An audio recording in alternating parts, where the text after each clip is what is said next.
একদিন মাটির ভেতরে হবে ঘরে মন আমার, কেন বন্ধ দালান ঘর। উপরে বাঁশের কঞ্চি, তার উপরে মাটির চাপা, অন্ধকার আর অন্ধকার। এই অন্ধকার যেন শেষ হতে চায় না। এজন্য আমাদের চলে যেতে হবে। দাদা গেল, চাচা গেল, মামা গেল, আমাদেরকেও যেতে হবে। জোরে কোন ঠিক কিনা? একদিন মাটির ভেতরে হবে ঘরে মন আমার, কেন বন্ধ দালান ঘর। প্রাণ পাখি উড়ে যাবে পিঞ্জর ছেড়ে, ধরা ধামে সবই রবে, তুমি যাবে চলে। বন্ধু বান্ধব যত, মাতা পিতা যারা সুত, সবই হবে তোমার পরে। মন আমার কেন বন্ধ দালান ঘর।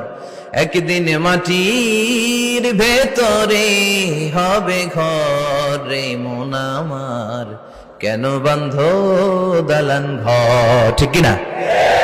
সব পরে থাকবে, চলে যেতে হবে আমাদেরকে। এজন্য আখিরাতের কথা যেন আমাদের স্মরণ হয়। বিষ্ণুই বলতেন, নাহাইতুকুমান জিয়ারাতিল কবুর, আমি তোমাদেরকে কবর জিয়ারত করতে আগে নিষেধ করতাম, কিন্তু এখন নিষেধাজ্ঞা প্রত্যাহার করে নিলাম।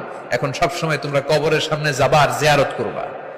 কবরস্থানে জানতো বড়ুয়া কৃষ্ণপুরের এই গ্রামের কবরস্থান আছে কোন দিকে?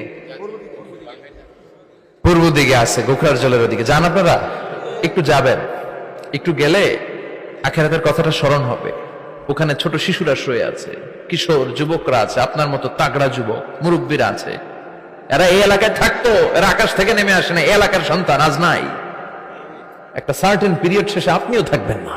This is the nature of life, this is the circle of life.